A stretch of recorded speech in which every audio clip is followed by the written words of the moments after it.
Distinguished guests, colleagues, and friends of the International Crisis Group, good afternoon.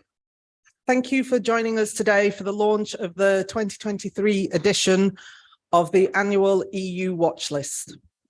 This is Crisis Group's yearly publication in which we identify 10 countries or regions at risk of escalation of violence, or where there's a strong engagement and early action driven or supported by the EU and its member states that could help generate stronger prospects for peace and stability.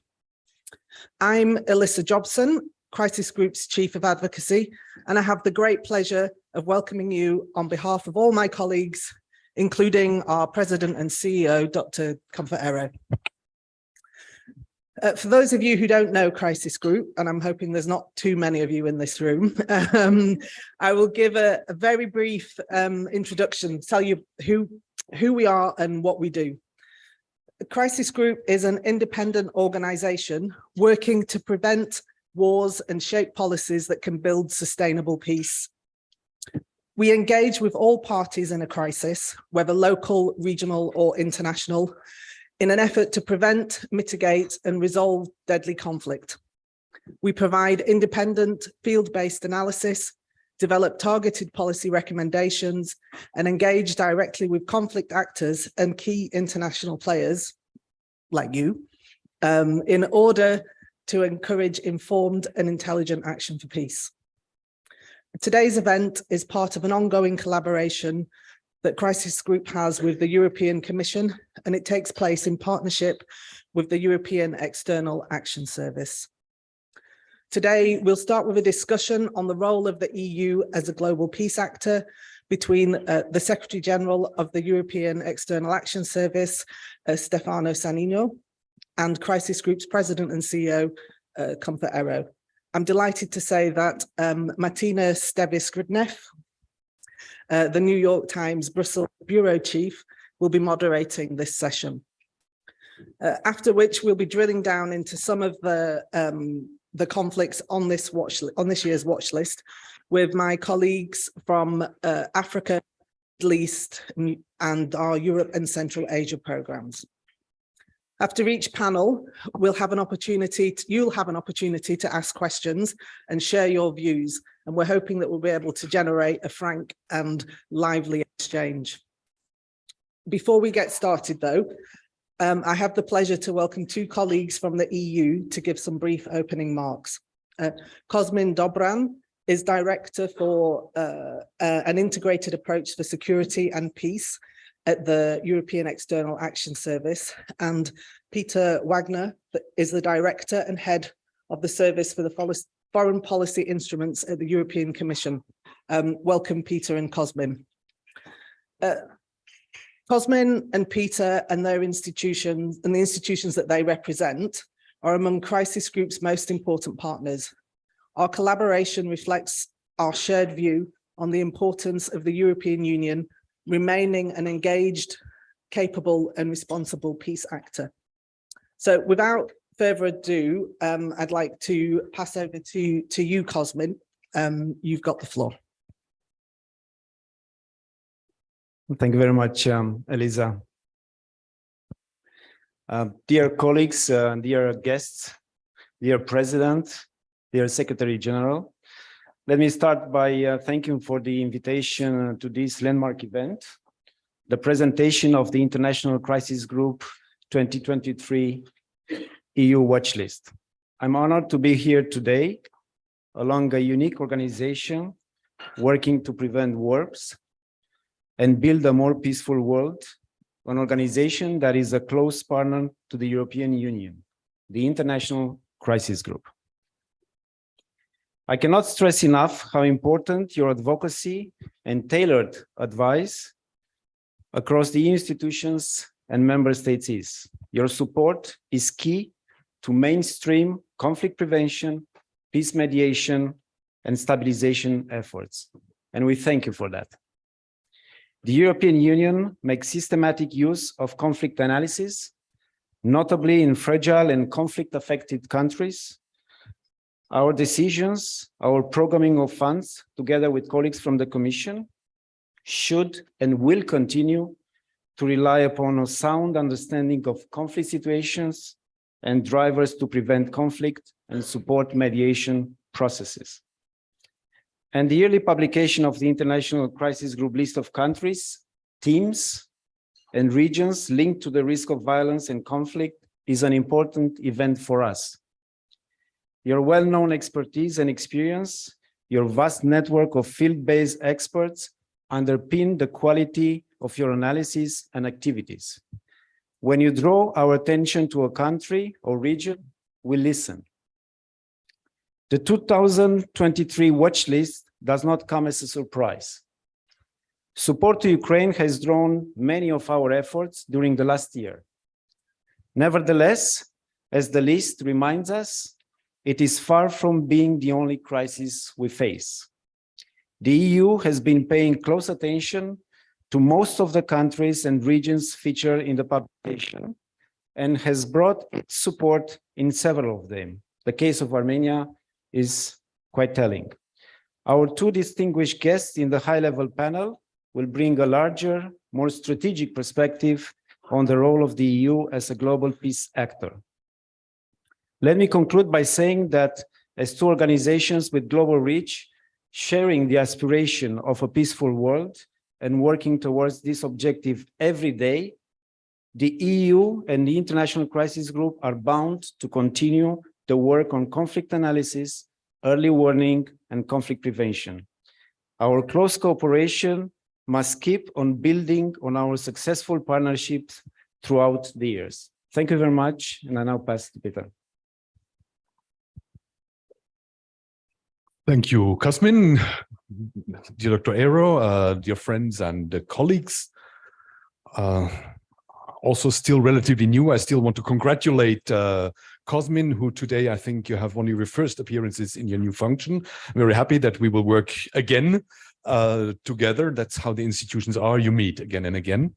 And I'm very happy to be here. The launch of something that for me is new in this job, but it is not new to me from previous jobs, because looking at the annual list was part of the job. Looking at what was said for the countries one is or was in charge of was also always something that was high on our agenda. And we very much appreciate, as those also supporting you in your work, that you take the time to come for a few days, even in total, to Brussels to engage publicly, bilaterally, and in all kinds of consensual and less consensual discussions and fora here. Because that is necessary. And this morning I told you from my perspective, fine, nobody would have to sign a contract with you or pay you to tell us what we anyhow know or to tell us what we anyhow see like this. It's always good to see other views. And it's always good to, on the one hand, see, as Cosmin said, the list is not really a surprise, but the challenge of bringing the many challenges down to 10 is one. And that then sometimes leads in itself already to the discussions, plus afterwards, of course, what you say within the countries on where to go and what to do. It's always food for thought, and that's why we are, as FPI, very proud that we are with you in an already long-standing and in a long-standing, also forward-looking partnership, that we are continuing this because these lists and the moments as today help us to refocus. And here as well, Cosmin mentioned already, we were very much looking the last 10 months at Ukraine. And it's a very good reminder that beyond Ukraine, many other things are happening. Now, I can say that when we went through the list, we are, as EU, active, engaged, and trying to help everywhere. But, and there again, the substance of your report helps us to reshape every now and then, maybe rebalance our activities. So for us, that is very important. And it is even more important that after 2 years where with lockdowns and what else we had, we did not have that many occasions to exchange openly, because notably this kind of forward-looking exercise, looking jointly at the challenges ahead, you do much better in person than you can do in any kind of virtual, hybrid, or other format. So from my side, as I said, again, a huge thank you for being here. A congratulations to the report. Thank you for doing the report. confirming our readiness to continue our long-term engagement with you. And for those who don't know, in addition, what you occasionally see in Brussels, because here this is a lot what some people call the Brussels bubble, we are very active in our, and even more active than what we do in Brussels, in where you are advising the delegations, our regional teams, the missions, us ahead of missions going somewhere, etc.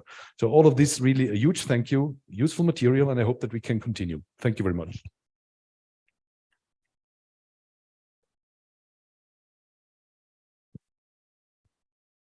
Thanks, Peter, and thanks, Cosmin, for your words. Before we dive in the first panel, let me briefly tell you about today's ground rules. All of our panels are on the record and will be uploaded to our YouTube channel. As I said earlier, there will be an opportunity for the audience to participate in the Q&A, and we really do want you to participate. It'd be great if we can have a lively discussion. So start thinking about the questions that you might want to pose to the panelists. But let me close here and hand over to Martina. Do I have to say something? Can we not just sit? No, just get started. Oh, let's go. Oh, okay. Come on up. Sorry, this was supposed to be a little more seamless, but bear with us. Sort of after getting over the "can you hear me" thing of the pandemic, now it's like, oh God, we're back in the real world. Okay. Thanks everyone for coming. It's customary for the moderator to praise the host organization, but let me tell you, having done this job a few times, it's never with as big pleasure as it is today to thank the crisis group for asking me to moderate this panel. I've been in the field with many of the crisis group's experts, and always, actually, many of them used to be journalists, and they've, gone up in the world now. So it's really wonderful to do this. Exactly 1 year and 1 day ago today, I was doing this online with Comfort, and I think Olga Oliker, who's right there. And, there were troops amassing on the border between Russia and Ukraine, and we were hoping that the worst could be averted, and wanted to talk about the multiple other crises and conflicts around the world.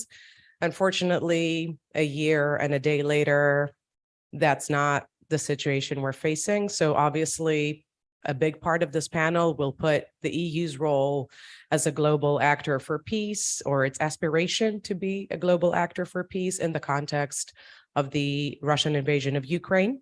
But hopefully we'll go beyond that. I know they don't need an introduction, but to my left is Comfort Era, who's the president and chief executive officer of the International Crisis Group, and to my right, Stefano Sannino, the Secretary General of the European External Action Service. My apologies, real world problems, like echoing mics. My hope is to have a lively exchange rather than a sort of scripted, structured one, because that's more fun, and we have too much expertise in the room to stick to scripts. And hopefully we'll talk for about 25 minutes amongst ourselves, and then open it to you guys for your questions and for debate, rather than just sort of polite exchanges. I think maybe I'll start with you, sir. Why is the European Union a fit actor for global peace? Just starting with the easy stuff. It's a good question. So I have to take the microphone. I think that I don't know if we are fit for peace, but certainly what we are trying to do is to create the conditions for a world which is more just, more equitable, and where there are the strength of the rules prevails over the strength of the size of force. By definition, European Union is a union of relatively small states, including the largest ones. But I mean, we are, our strength is the collective capacity to work and act together. In spite of the difficulties, in spite of the differences, those who are living in Brussels and are working in Brussels know what I'm talking about. But still, the strength resides very much on being a community based on laws and on rules. And we think that this is the best way to protect everybody, the smallest and the largest, because there will be always someone bigger at a certain point will be willing to use this strength. And the second reason is the fact that progressively, I think that you cannot have peace if you do not have security. And the concept of security has become much broader than it used to be before, because covers a much larger number of elements. It's not only the military security, but it's about the security of communication. So it's about the freedom of trade, or it is about the protection against cyber attacks and so on. And from that point of view, the European Union over time, with its regulatory power, has managed to become a much more relevant actor from that point of view. Last but not least, we have also started to use a little bit more, in a more structured way, our military capacities. I'm not pretending that the European Union has turned into a military alliance. That's not the case. But certainly, we are willing to intervene much more in areas where there are crises that are affecting our neighborhoods and beyond, and that can have the potential to impact on the stability and the security of the world. So for all these reasons, I think that we are not that bad placed to do this work. Comfort, talk to us a little bit about how you see those advantages in the European Union's role on the global stage, and where you see handicaps or disadvantages in playing that role to its, let's say, full potential. Good. Thank you very much. In keeping with our partnership, I'm sharing the mic with you today. The European Union didn't win the Nobel Peace Prize for nothing. It won it because it was seen as a region that had managed over several decades to build peace amongst its people after 2 world wars. And it's because of that I think a number of people look to the Union as an important instrument of peace, and to export those lessons about how you've managed after the horrors of 2 world wars to then contain and deal with the competing interests, how you've managed to pool sovereignty, and how you've managed to build a political architecture, at least, to start thinking about maintaining your unity. Now, we are here, as you rightly said, a year on, we've got a full-scale invasion within the borders of the European community as well. And it's reminding ourselves again that the work that was started several decades ago is not complete. There's a lot of thinking and a rethinking to do about the current landscape that we're in. The reason why Crisis Group is in partnership with the UN is with the EU is that we have the same aspirations to prevent conflict, to resolve conflict, and to mitigate them as well. So that's number one.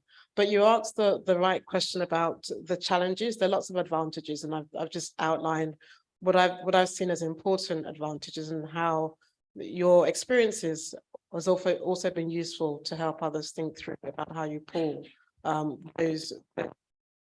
But I think the one about the challenge is one that I think we should focus on as well, because having exalted the qualities of the EU as well, we also have to look at sort of what we see over the horizon and the challenges that we have. Ukraine is one of them. But right now, quite frankly, I think a number of us are very concerned, because for an organization whose business is conflict prevention, there are a number of indications that something was coming down the pipeline. You know, President Putin wasn't bluffing when he warned us that there was going to be some kind of military adventurism. What the scale of that adventurism was going to be, the length of that military operation, one could not anticipate. But nonetheless, we saw some military intervention. So I think we have to ask ourselves how we got here and to make sure we don't repeat that mistake again as well. I think the other challenge for the European Union, but also multilateralism, is how you begin to avert crises as well. Because a number of times we anticipate crises, we warn about crises impending. The question is how we prevent them. And there is that gap between early warning and early action, and making sure that the institution, but also member states themselves, are being able to look for opportunities. Now, early warning, early action is not negative. It's not about naming and shaming. It's about using those opportunities and beginning to look for opportunities to prevent full-scale conflict. And I think that's one of the lessons that we've learned from the last year or so. And I think the third one, which for me is both a praise to the European Union and to multilateralism more generally, is that, look, we have welcomed the urgency, the unity, the cohesion between all of you in pushing forward to deal with Ukraine. Can we extend that unity of purpose, that urgency? You know, can we extend that to other crises that we see around the world? You know, it's, you know, a number of people came into the crisis. President Putin came in on the assumption that there'll be no unity, no consensus, that the West will be weakened. And we've seen a complete reversal of that. But people outside the European Union are asking, why do we not see that unity of purpose? Now, Ukraine is a significant crisis that requires significant international heft, and not every single crisis can be dealt with in the same way. But there are some crises out there that really do warrant significant, you know, consistent intervention. And I think a number of people are asking, why not this crisis? Why don't we see the same urgency, the same energy, the same unity, the same cohesion, and the same amount of money that you've poured into this crisis? Why aren't we not seeing it in other places? So I think that's the challenge that the EU, but other multilateral agencies need to answer as well. Thanks. That's sort of, if I use your last words and stretch them a bit, I can get to a segue to my next question. I'd like to talk about the European Union's realization that its relationships with its partners in what some people call the global south and other people call the developing world, and there's all sorts of shorthand for it, but like the not very rich countries with lots of white people, basically, those relationships are perennially challenged. They're also the subject of a lot of scrutiny, have been. The relationships are criticized as not being at pace with the aspirations of many of those regions and countries, that there's an element of hypocrisy, an element of instrumentalism or instrumentalization or cynicism in how the European Union deals with some of those regions. I'm thinking Africa is, you know, the continent I know better, but I'm sure it extends to other parts of the world. And recently, some rhetorical slip-ups, I'm thinking, you know, comparisons of gardens and jungles have not gone down well, and have been met with a lot of defiance in Europe, that Europe is being misunderstood. Stefano, can you talk to us about how seriously the European Union takes its relationship with the developing world beyond managing migration and pushing development aid as partners? Recently, we heard the renaming of DevCo to INPA, reflecting a sort of top-level understanding of those partnerships. And can you talk to us about how important those relationships are right now, when you want these partners voting with you at the UN and you want them on your side when it comes to dealing with Russia?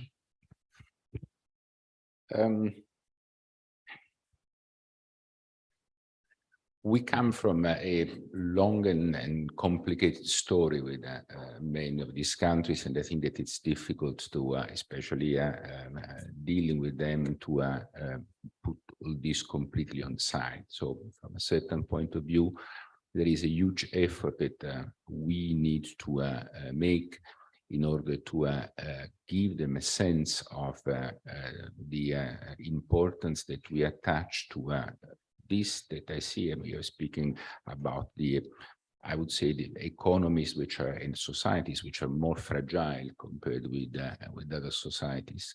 But I tend to agree with you that the main focus for me in this moment is really about Africa and what we are managing to do or not managing to do with Africa.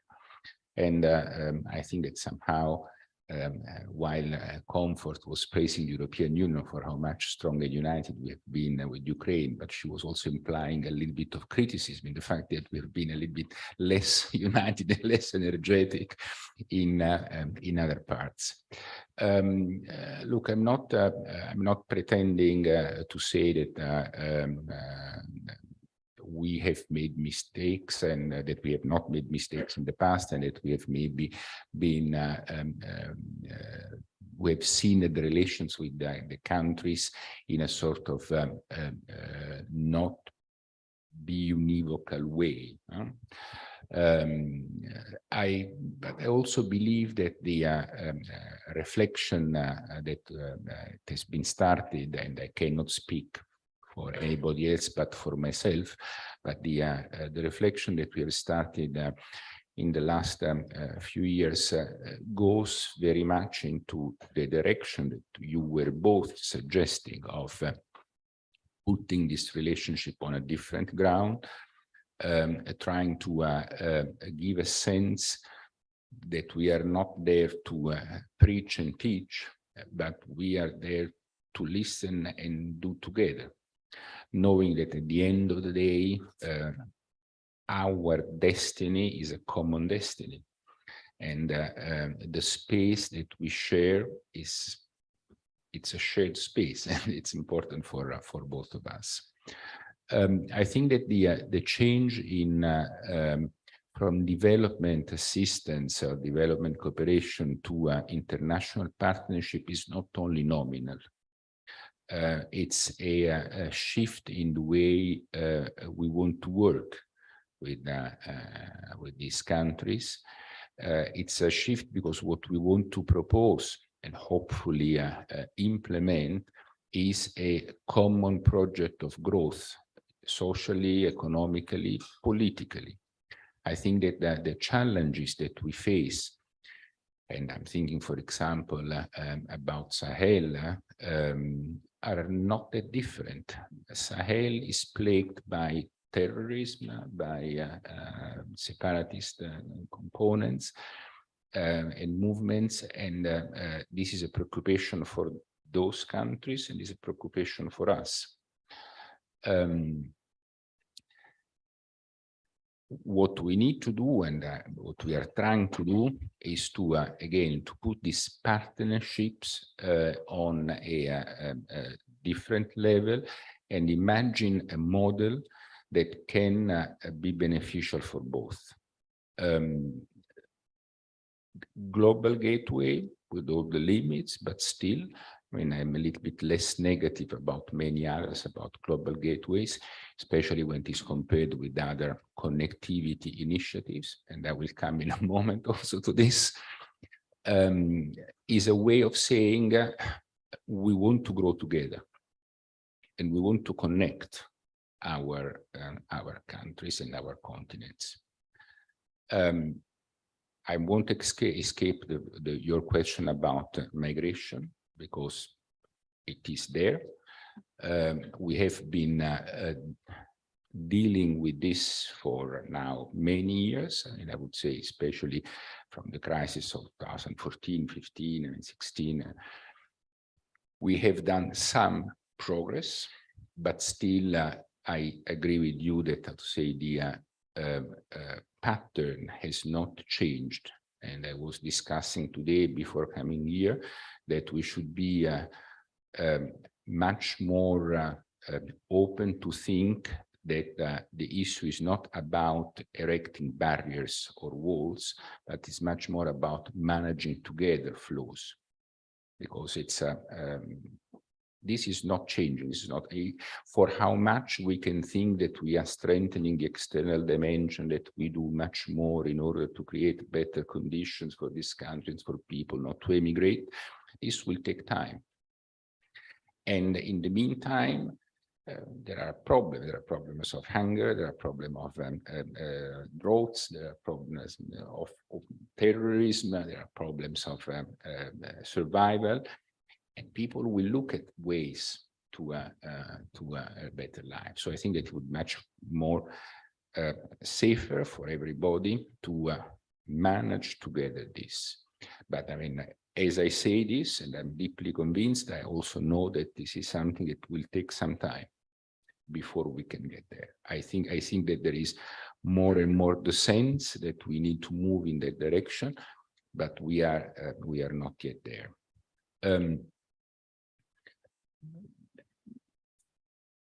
Fortunately, I mean, I see some signs here and there that are giving a sense that we can open up. There are small openings, and we will need to continue working on that. I come back to the point of what we are doing and or what we are not doing, and I want to, let's say, also to put it in relation what others are doing. And it's where, if I may, then I take a little bit of pride about what we are doing, because what at least we are trying to do is to create a sustainable model of growth. What we are trying to do is to provide people and countries with the capacity to defend themselves and to strengthen their own security. I have a feeling that from other countries may come something which is a little bit quick and dirty. That is more, let's say, to give a sense that there is some quick money. Quick money is never good, because, I mean, it creates a number of negative fallbacks, especially when you have fragile governance systems. And you have a sense of a quick security, which is normally accompanied with many bad things. So, I mean, for as much as our model is slow and cumbersome and complicated, still a model that is not trying to extract minerals or money from the continent, but on the contrary, is trying to create the conditions for homegrown growth. And the war of aggression of Russia against Ukraine, I think that has increased even more the awareness of this. And I agree with you. I think that somehow, and it's interesting because not only in the European Union, but you speak about the global South, and then I'm speaking about the global North. I mean, in the global North, this reflection has started in all our countries, in the European Union, in the United States, in Canada, in the UK, in Japan, in Australia. I mean, you go around and we are all going in the same direction, trying to think how to reset and redefine the way we work with these countries. I see that sometimes, now I'm speaking about the European Union, we are so worried about what we want to do for the European Union that maybe we are less attentive about the consequences of our decisions on third countries. But this is also something that we are starting to look much more carefully. And I hope that this new awareness could bring us to a different stage. I also hope, and that's my final point because it's a long speech, I also hope that on the African side, countries will be able to look at the future, not at the past. That will also able to look at the long-term interests of their countries and of their people, and not just short-term gain, that then very often are creating only dependencies, and that they will be willing to understand that quick gains are not always the best basis on which to build the future. So we will need to make a common effort to move in this direction. That's the way we are trying to approach this. I know that there is a lot of work that we need to do to gain the trust, the confidence. There is a lot of work that we need to do to be able to deliver faster, because we are slow in the delivery. And there is a lot of work to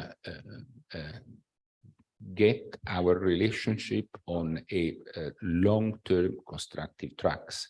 And that to that, both sides will need to engage in this process. Thanks. Comfort, I'd love your response to this. And I'm sort of torn between going just a little bit deeper in your Ukraine note, because I know that a lot of people here are interested in that, and staying at a top level. But I read it, and I was struck by the cautiousness that it advises. It supports the approach taken, which is one of incremental support of Ukraine being released as the ball moves. Certainly not what folks in Eastern Europe would like to hear. I want to ask you just for some brief remarks on the Ukraine note. I'm going to come to the audience after this for questions, and I'm sure we'll have a bigger debate. But if you also had any responses to Stefano's intervention.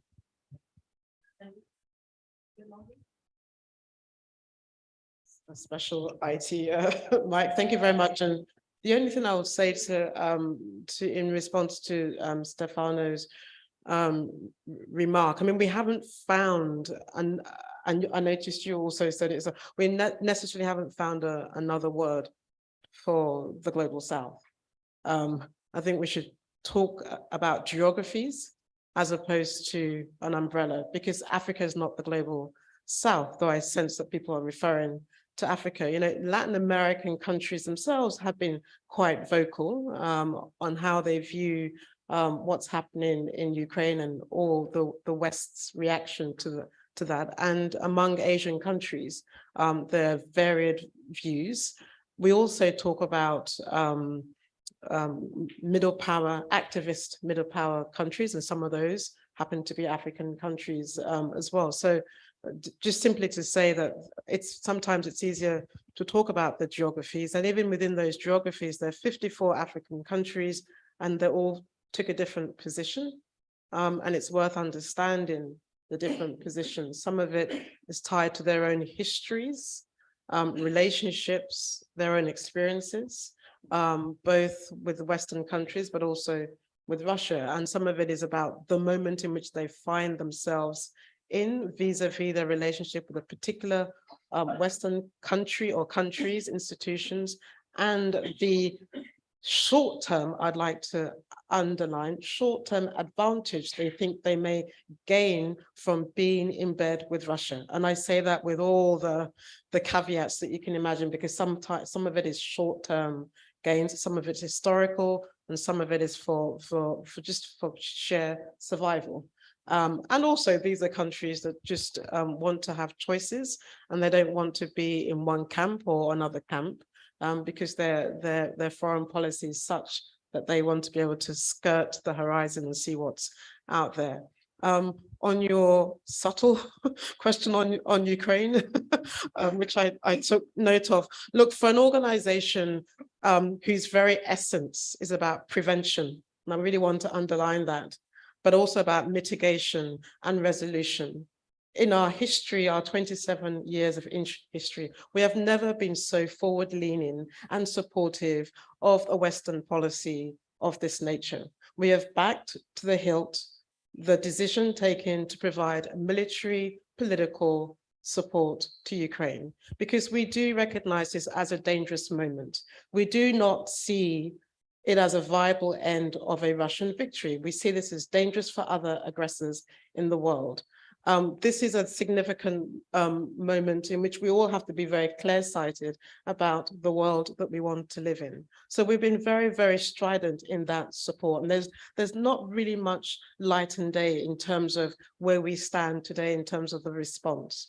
But it's also the responsibility of an organization that is about prevention, and it's about averting and preventing escalation. I say escalation in the midst of a potential nuclear escalation, even if we always say we don't see the likelihood of that. Nonetheless, these are countries on either side of the divide that do have nuclear power as well. It should not be a surprise to anybody that we would also dangle in the front of everybody's face the options that are available should there be a scope, a room for negotiated settlement. Now, I'm not saying that that possibility is on the horizon today, but we did get to the Black Sea grain deal through some kind of conversation and talks. We did get to the issue of prisoner swaps because there was a conversation, and certain actors and certain countries have been involved in trying to get us there as well. So, and we've been very careful about the issue of a negotiated settlement. This really does require both sides to agree that they see the possibilities of this. And today, both sides see the battlefield as where they can secure any kind of victory or any kind of settlement. Zelensky himself is very clear. The Ukrainians are very clear about their demands, and also the Russians have been very clear. So while we raise this very carefully, we also say that at the same time that today the prospects of some kind of settlement or some kind of peace is a long way off.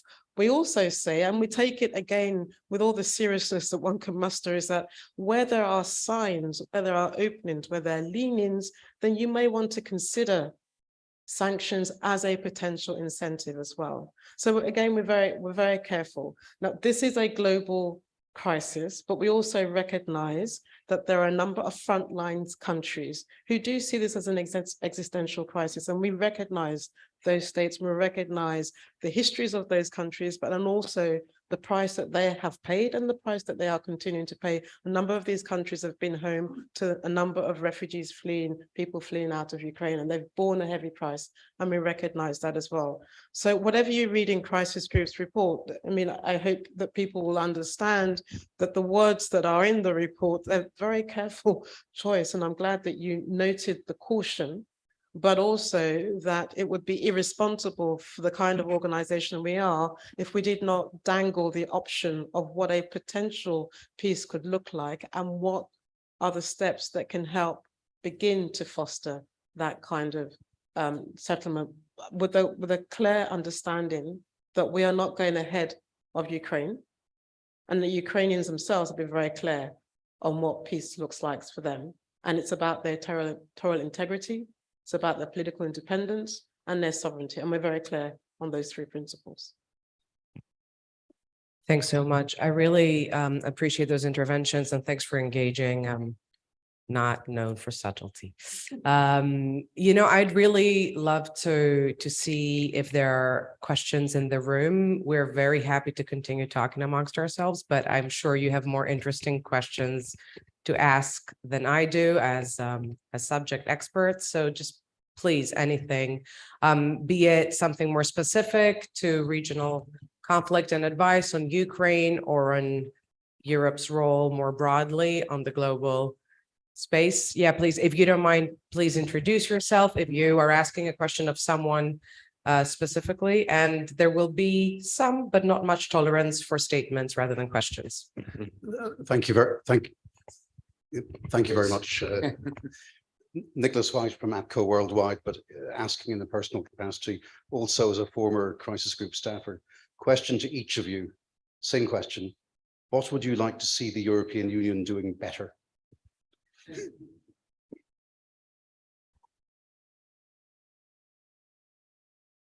I suppose that you are thinking in the external dimension. I mean, it's not on the not as a whole.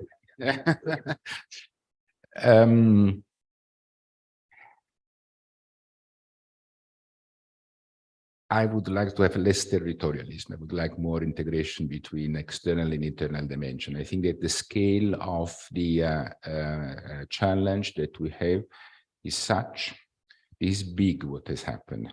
I mean, it's not, it's about Ukraine, definitely it's about the rules of world order, but it's shaken the basis of the way we are working together.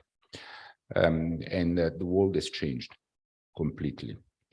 And we don't know what is going to happen. I mean, I think that we have just seen some of it. We may have seen some of, or we have started seeing some of the things that may happen. No limit partnership between China and Russia, the right to choose for a number of countries, and I cannot agree more that we speak about Africa as it is one unified entity, but there are very different realities. The ideologies have come back. The faltering lines have come back. The polarization in the international community is back in strength. So there is a lot in front of us. And in order to face all this, we need to have a unified approach. I cannot see any areas where essentially we can stop at the border of the European Union and not seeing which are the consequences of what we are doing and how we should work in order to do it together. We now speak about the institutions, and I allow myself to include the External Action Service in the interinstitutional game, but all the institutions have learned to do much more together. The way we have learned on sanctions is quite amazing. Everybody has brought what it had to bring without problem of who should do it more or less and about the visibility. But there is a lot of work, cyber, space, economic security, migration, and you name it. More unity.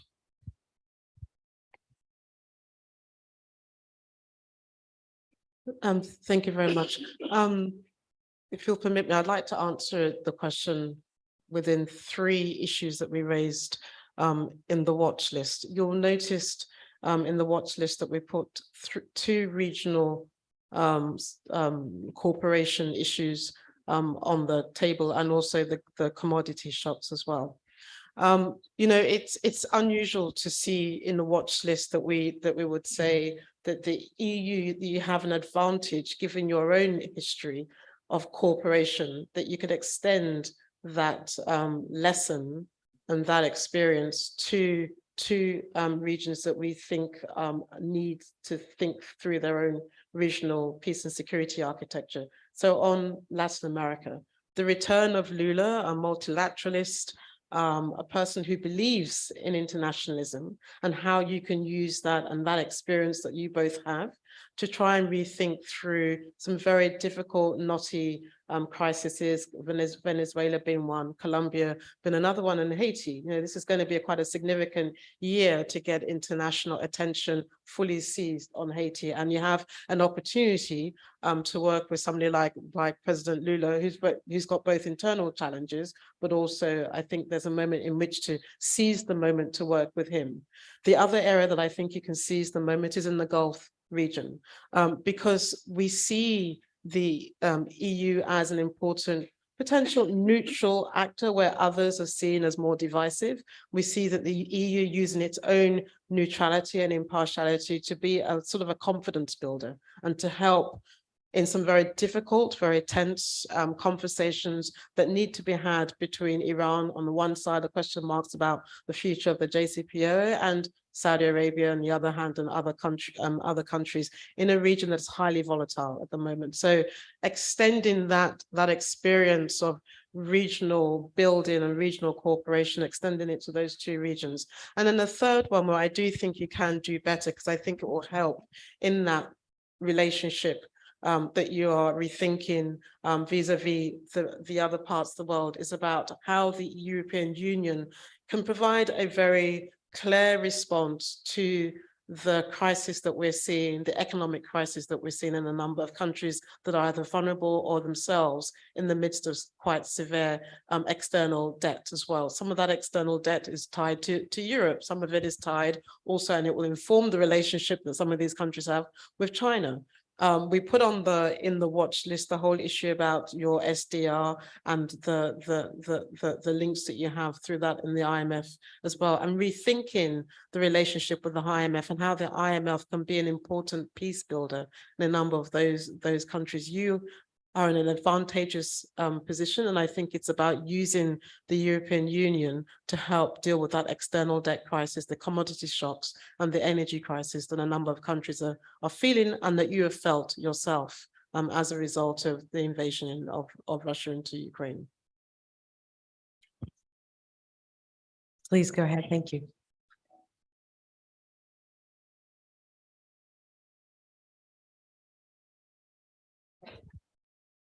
Hello? Yes, it's working. Fernando Aguiar from Gender Force, and thanks for the invitation. I'm myself from Brazil, so it's indeed very good news to see Brazil included on the list. But my question, indeed, but my question is not on Brazil yet. It's about a topic that is very relevant, but unfortunately hasn't been addressed yet, which is the inclusion of gender responsive approaches to conflict resolution. My question is to the Secretary General, how the EU is making sure that gender is on the top of its foreign policy when it comes to preventing conflict. Thanks. I have a very good track record because I mean I can rely on the work of my predecessor, and Helga Schmidt has done a lot from that point of view of both in women, peace and security, on mediation. So I mean essentially I've tried to work in the same direction. The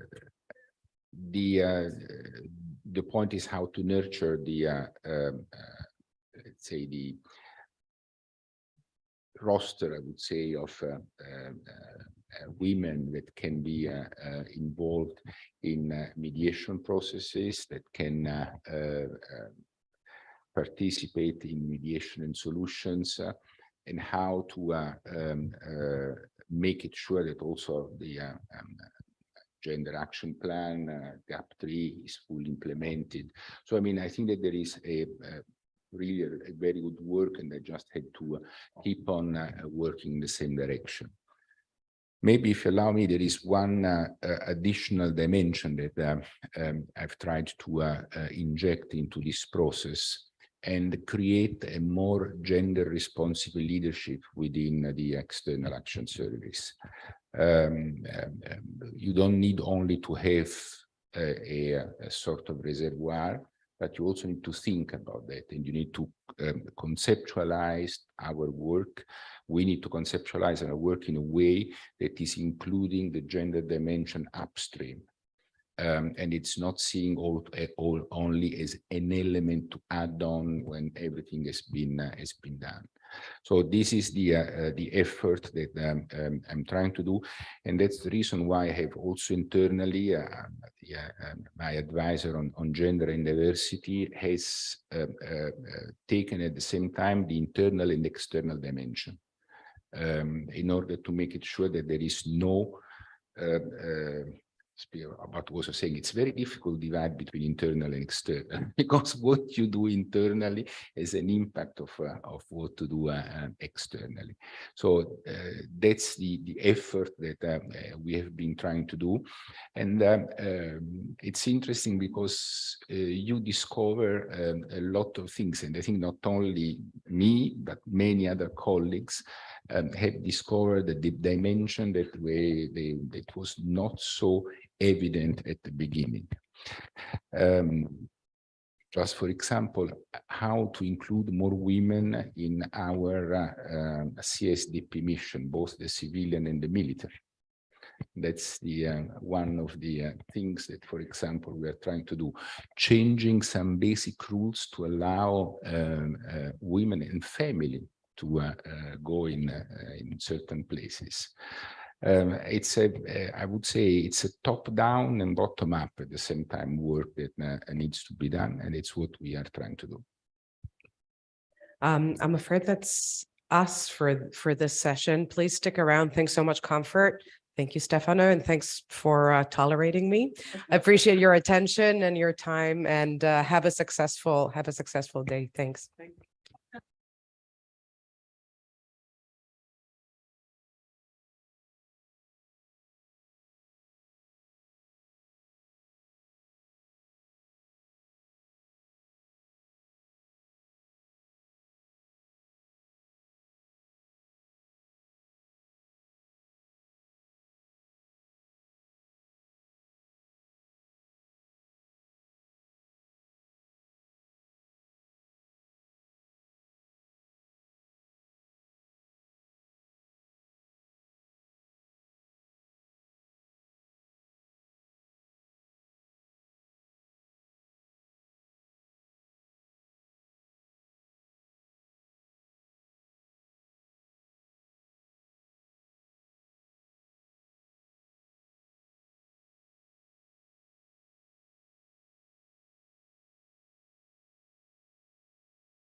If you'd like to sit down, thank you.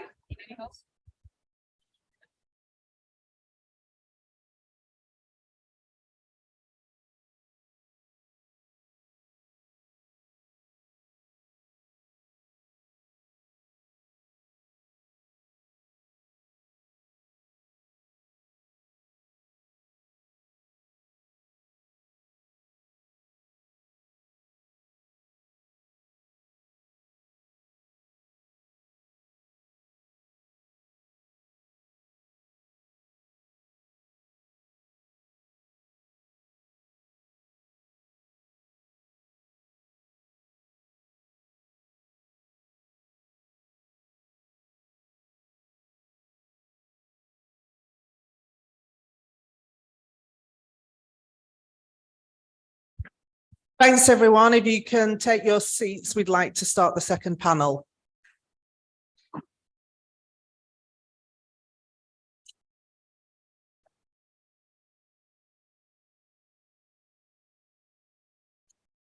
So, as I said earlier, we're going to be diving into some of the conflicts that are on this year's watch list.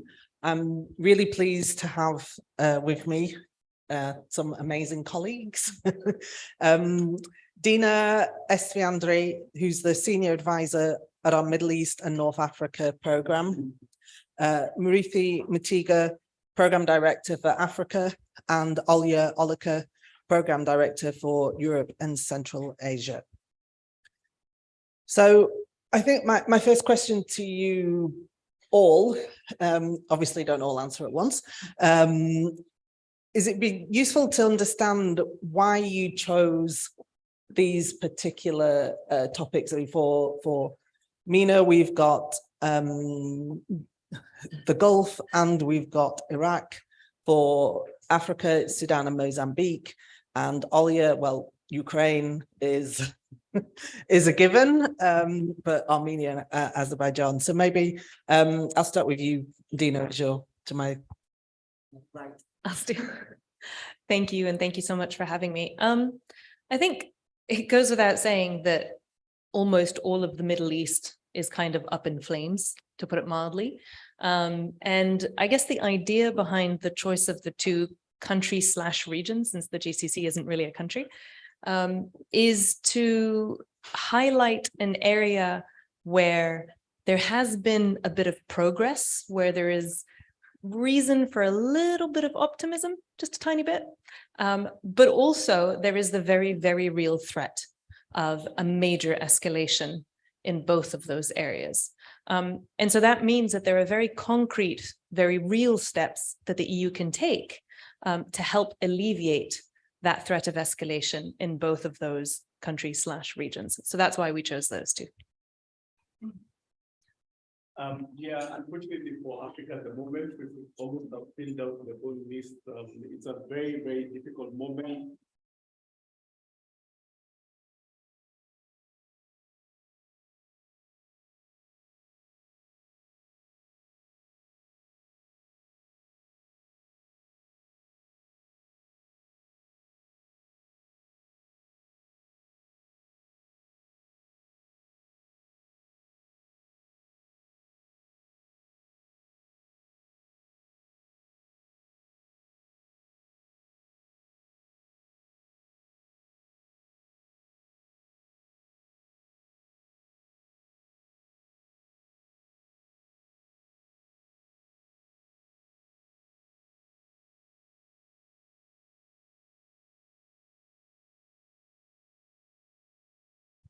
Protest movement is in asking Omar al-Bashir. They finally found.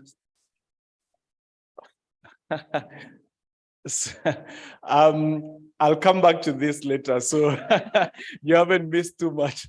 But just to say, we looked at the countries where there's an inkling of hope, you know, where we might be on the course, where we might be on the cusp of resolution. Sudan, the protest movement there was very successful, very sustained. It achieved an agreement with the military over the last couple of weeks. So, you know, there's a little bit of hope, but also in Mozambique, we see a conflict where there's a mix of very localized grievance, but also an internationalist element with jihadist support for the insurgency. So that's the two countries we picked. Thank you. So for Europe and Central Asia, we've had a fairly rough year on this continent as well. And, you know, it's interesting with the watch list. It's a combination of things that we worry might fall under the radar, if I could mix metaphors, and things that you really can't miss, but where the right policy lines are hard to define. And I would say both Ukraine and the situation between Armenia and Azerbaijan fall in the latter category. Really, you know, there is a full-scale war going on in the smack dab geographical center of Europe. And the implications of that war are transformational for this continent and quite, in many ways, transformational for the world. Meanwhile, between Azerbaijan and Armenia, you've got the resurgence of a war that had paused 30 years ago, and now it's back, and it flared up for real 2 years ago, and there's a high risk of things getting much worse once again. And the EU has taken a really leading role. And for that reason, I think it's very important to keep eyes on it.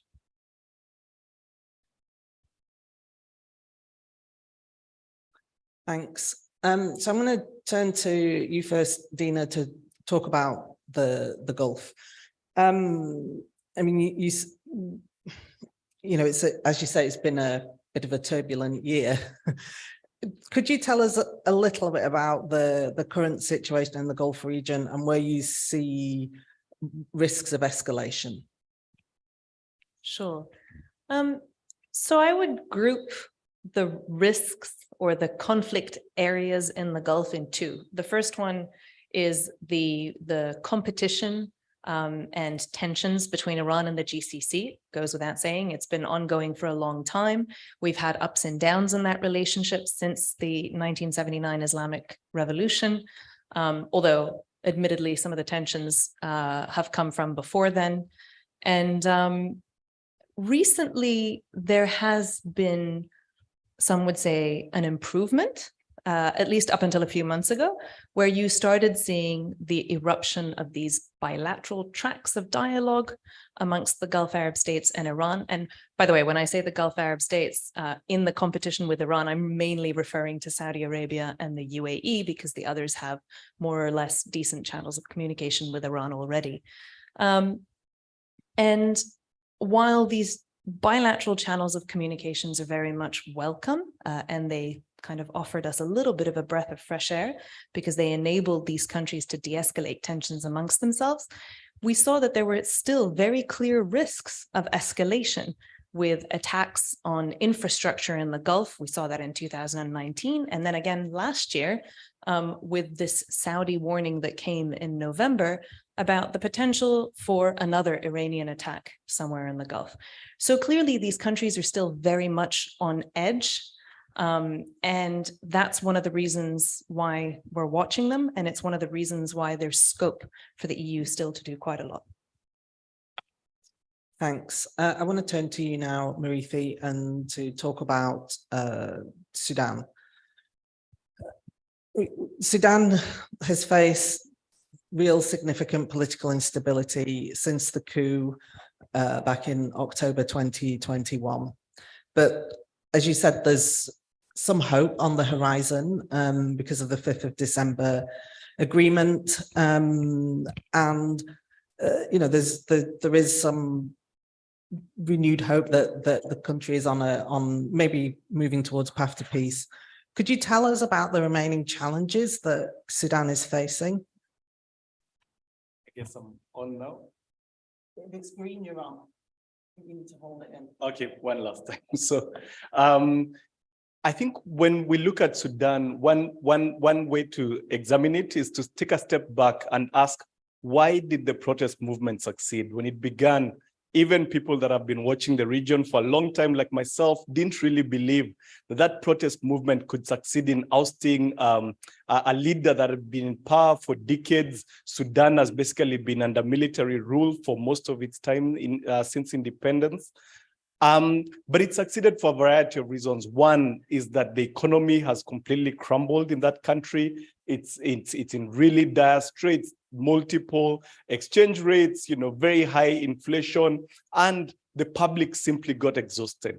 It got exhausted not just in urban areas, but also in rural areas, very importantly. So unlike the past protest movements, this one was diverse, it spread across the country, and it attracted people of all classes. I think over the last few years, we've seen the military try and push back and maybe see if they can remake Bashir, but a regime of Bashir without Bashir. On 25th October 2021, they pulled off a coup, again, a very shocking reverse for a protest movement that's been very, very sustained. But despite that coup, the protesters stayed on the streets, and on 5th December, you know, the military really give up. I think it's a really important moment at the moment. It's one where a lot of the external support that the military thought they would get, especially from the Gulf, hasn't really come through. There's been consensus at the African Union about the need to move forward. And I think that's one of the main reasons we included it. I think concerted action at this moment, mainly to encourage the civilians to get their act together, form a more inclusive government, and also to lean on the military to accept that, you know, Sudan is not like many of the other countries in the region. It can't just be governed from the center. It needs more representative and inclusive governance. I think this is a moment that all parties really need to grasp. Thanks, Mary. I'm going to turn to you now, Olga, for Ukraine. We've been talking a lot about Ukraine. I mean, I think everybody in this room has probably been talking a lot about Ukraine over the last year, and you know, it's been featured in our watch list continually since the conflict began. And obviously, we've said a lot of things, but it'd be interesting if you could tell us what is new that we're saying in this particular watch list.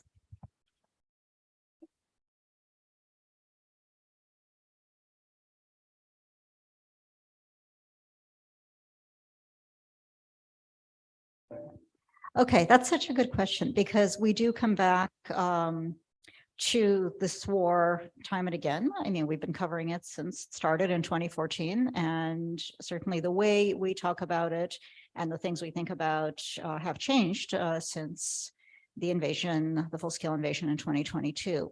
So there are things that we kind of hammer, and some of them are not terribly popular positions. We have staked out, I think, a place on this conflict that is guaranteed to annoy everybody. We are neither in the camp that Ukraine is going to win simply because of the goodness of its cause if it just gets enough weapons. And we're not in the camp that says that, oh my God, you have to stop supplying Ukraine with weapons, because if it loses, then at least the war will end and people will stop dying. We're in the very uncomfortable camp of there are no good options. But as Comfort said in the previous panel, a victorious Russia bodes far worse for European and global security than almost anything else. And for this, but escalation in this conflict is one of the most dangerous things facing us. So you have to find a way forward that can get you to an outcome that is more secure for Europe. What we're also doing is we're adapting our recommendations to the situation on the ground. So we have agreed with the escalation in provision of arms, including at this point of heavy armored systems, which Ukraine will be getting. Though do keep in mind, it's going to take time to get them to the front lines, including to train people on them. We also are thinking a lot, because we know that aid providers are, about the accountability for assistance, not because we don't trust the Ukrainians, but because it's just an awful lot of stuff. And one of the things we would like to be thinking about, and we think the EU should be thinking about, is better customs controls and border controls, a kind of support that actually Western states have been offering Ukraine, and Ukraine has been incorporating for years, but it's really time to ramp this up and be more effective with it. And of course, we're thinking about shifts resulting from changes in the way, in the population movements, right? So initially we had the movement of Ukrainian women and children from Ukraine because of Ukraine's policy that has prohibited the movement of men, which raises a variety of questions, you know, uncomfortable ones.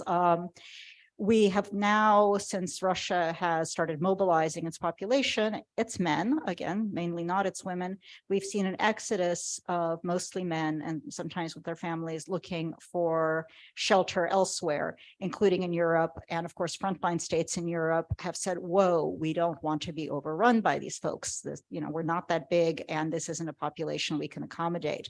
So we want the EU to be thinking about what it can do, whether that's supporting the countries that are taking large numbers, whether it's thinking about how to make sure that if people are trying to access Europe, they can go to places which have the space and have the support, whether those people are Ukrainian or Russian. and also making sure that Europe can, European states can continue to support independent Russian media and other dissidents that have been forced to leave.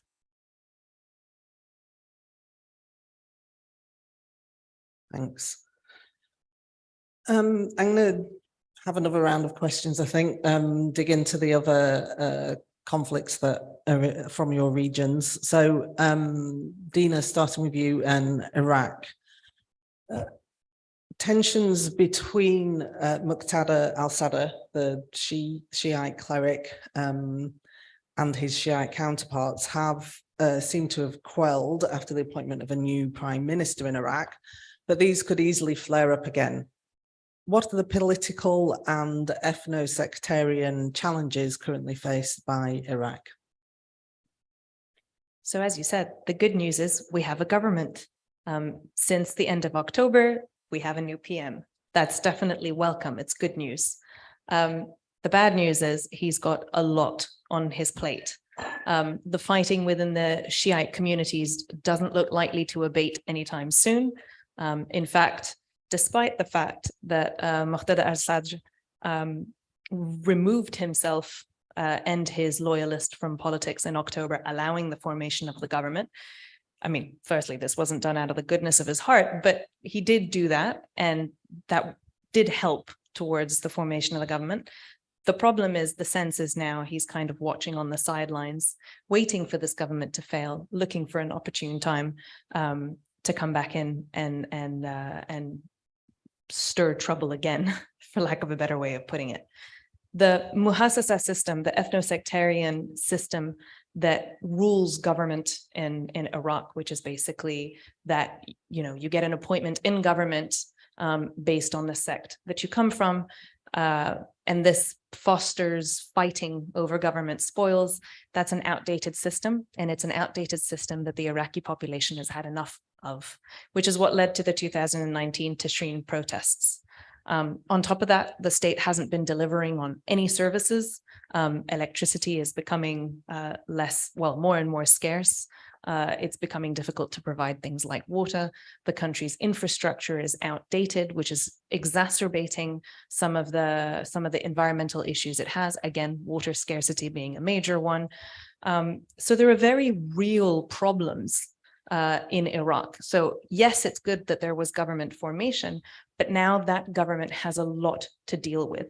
And again, I think this is when there's room for the EU to help with that. It was very welcome that the EU announced that Iraq was a priority country for it in December on the sidelines of the Baghdad conference. We welcome that at Crisis Group. We're now hopeful that the EU can establish a good, sustained dialogue with the new PM Sudani in order to talk concretely about reforms that the government can put in place to address some of the grievances of the population. I think that would be a good place to start. Thanks, Dina. And turning to Marithi and Mozambique, the Islamist insurgency known as Al-Shabaab, but nothing to do with the more familiar Al-Shabaab in Somalia, has created insecurity in the Cabo Delgado province of Mozambique during the last 6 years. What has the impact of this conflict been on the people of Mozambique?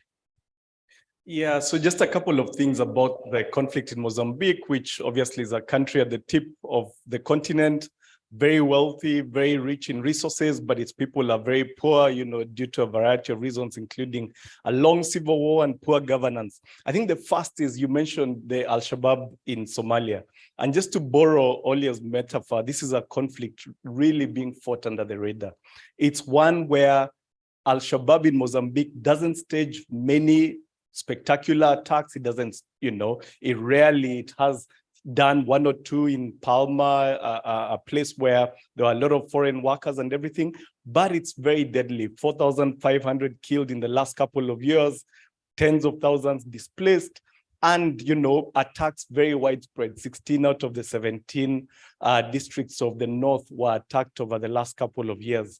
Now, it's also one where the insurgency really is a mix of very deep local grievances and broader support from Islamist networks abroad. But I think the way it's affected people there is very much similar to the Sahel, a place which is not particularly wealthy, but where people could live normal lives. You could wake up, go to your farm, take a motorbike taxi, go to weddings. That has really been appended. People can't go about their normal lives. It's very difficult to, just have a normal rural existence.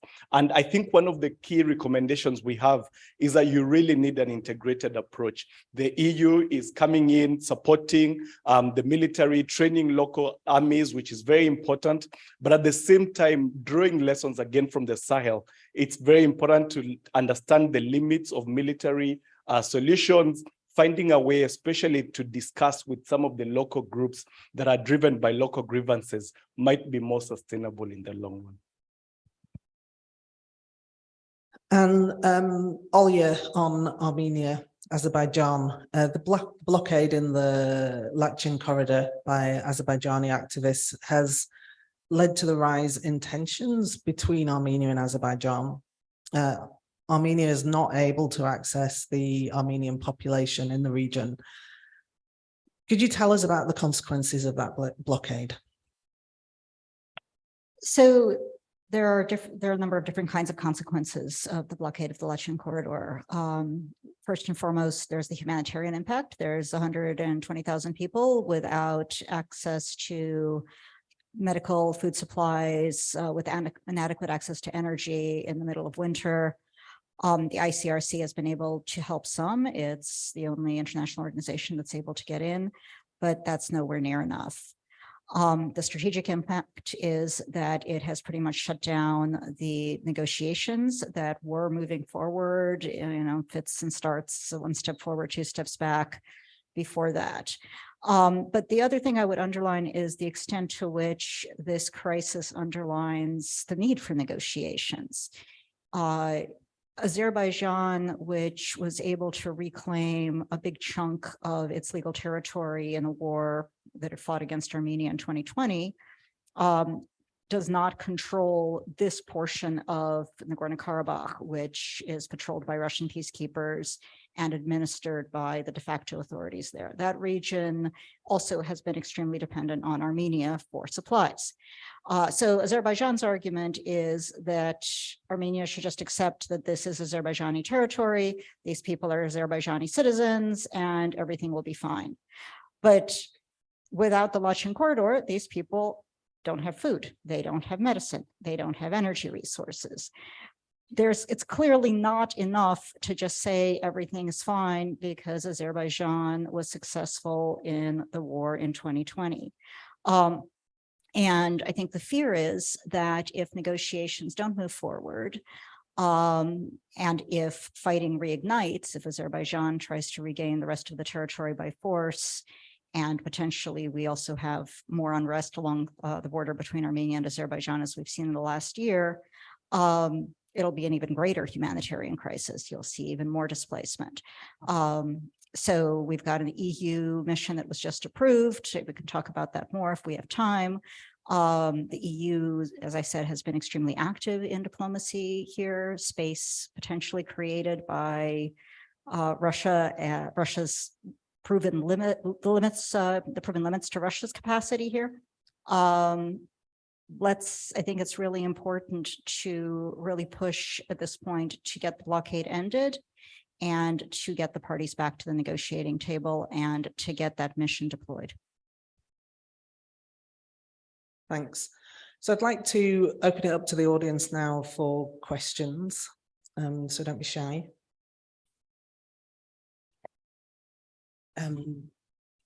If you could, before you speak or give your comment, say your name and who you're affiliated with. Thanks. Thank you, Alessia Tkacheva, Brussels School of Governance, and thank you very much for this insightful details, having visited and having coming from the field work. My question is, since this mostly the audience that represents the EU institution, there is a tension between how EU engages external actors, either as being as a normative player and standing uncompromising on the values that we believe here in democratic societies core, versus being a pragmatic player, right? Sitting at the table with actors, regardless what their political affiliation, in order to resolve the conflict. So looking at it from the regional perspective, do you think certain strategies would work the best, or this dual strategy is more appropriate, or do you think it's going to backfire in certain circumstances? Just your perspective on that. Thank you. Should we take another question as well? Okay. Hello, my name is Chertayama, and I'm from Estonian permanent representation. I hope you can hear me well. I just at the beginning, or at first, about Ukraine. I want to say that I'm not sure I can agree or support all the recommendations that were made about Ukraine in EU watch list, especially the ones about lifting sanctions, some sanctions, or about accountability and taking judicial measures. I'm afraid that with these recommendations, EU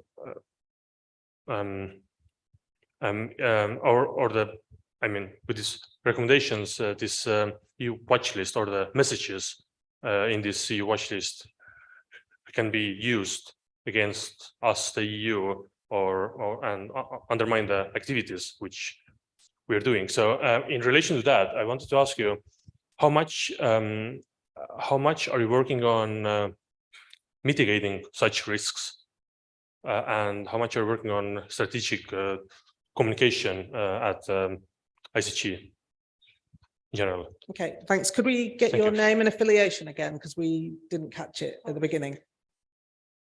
Estonian representation. Yes. Okay, thank you. I'll let you answer that question first.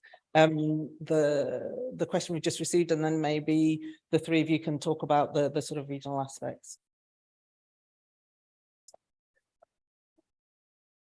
So I think answering the second question also touches on the first question, right, of values and pragmatism, and how do you rack and stack things.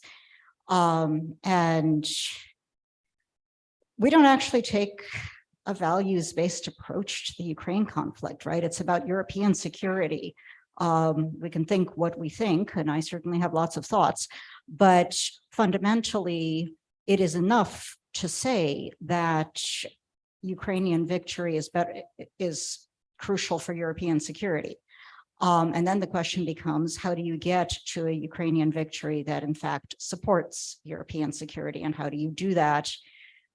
How do you manage the risks? We're not saying lift sanctions now. We're not saying go to Russia and offer them a deal and say, please, Russia, come to the table. We're saying that if you want, I mean, the whole point of sanctions is to influence policy. The whole point of sanctions is if you get what you want, they're lifted. The sanctions packages against Russia, you know, some of it's sanctions, some of it's policy. Efforts to limit Russian military capacity isn't sanctions, it's policy. Nobody's going to lift that. Its point isn't to change Russia's logic and its behavior. Its point is just limit Russia's ability to do things. But some of the economic sanctions, the point of them is to somewhat limit Russia's capacity, but also to change the calculus. If the calculus changes, if Russia comes to the table and makes a deal that respects Ukrainian sovereignty, that withdraws Russian forces, saying we won't lift sanctions then either, guarantees you're not going to get that deal. It guarantees that your only way forward is some sort of total defeat of Russia, which I've not seen a good theory of change of how that's going to work. So if you don't leave this path open, if you don't have that opportunity, I think you're undermining options. And I think for the EU, messaging is important. And that messaging, I don't think we undermine Ukraine by arguing for something, for a more sustainable peace for Ukraine and Europe. I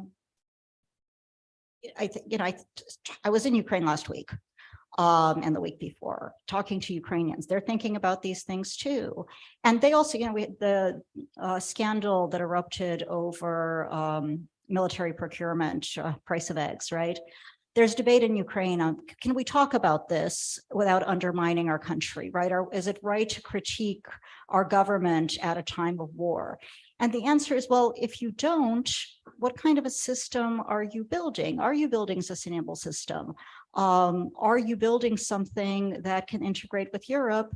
And are you even going to win the war if you're spending ineffectively? So I think it's important, in a democratic system, it's important to have the debates and to ask the uncomfortable questions.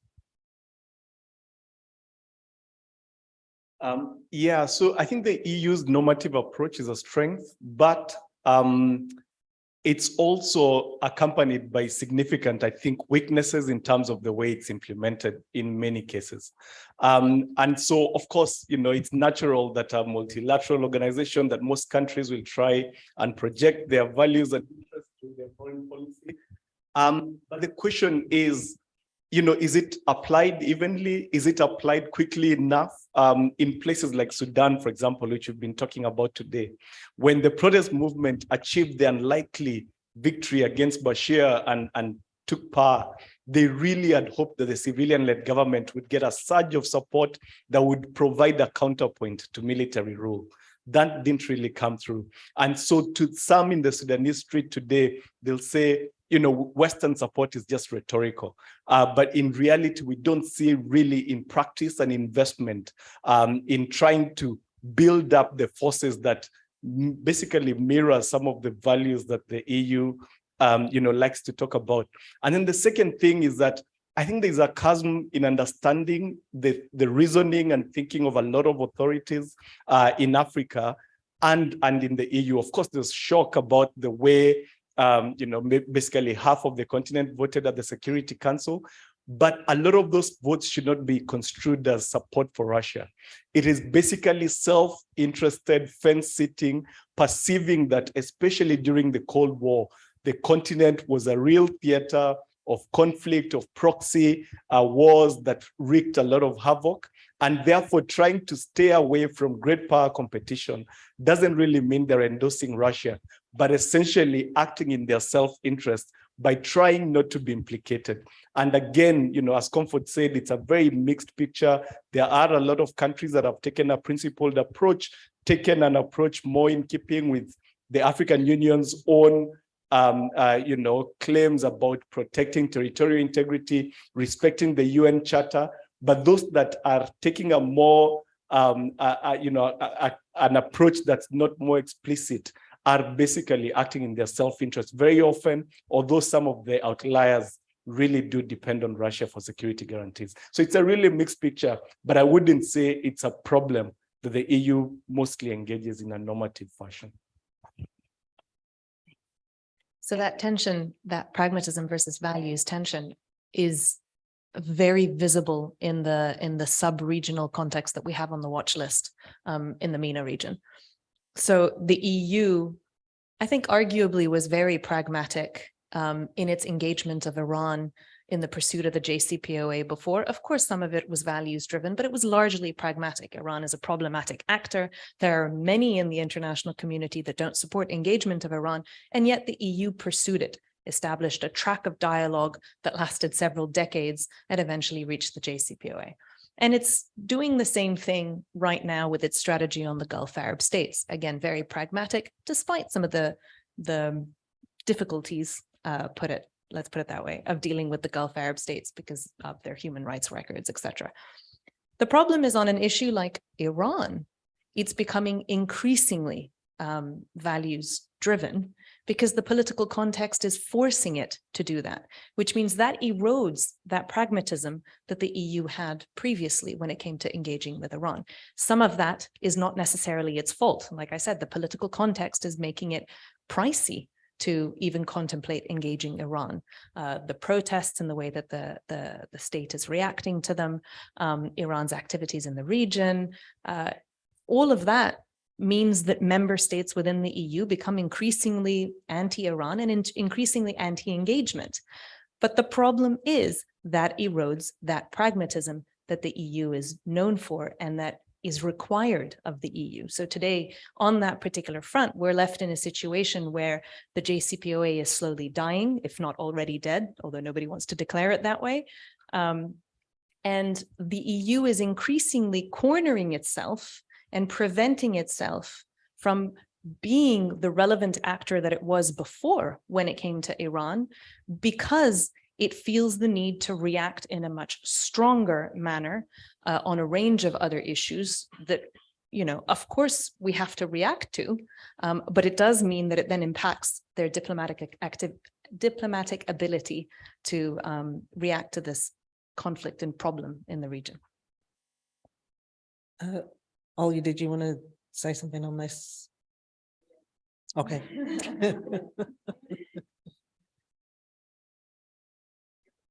It was Charlene had a question. Oh.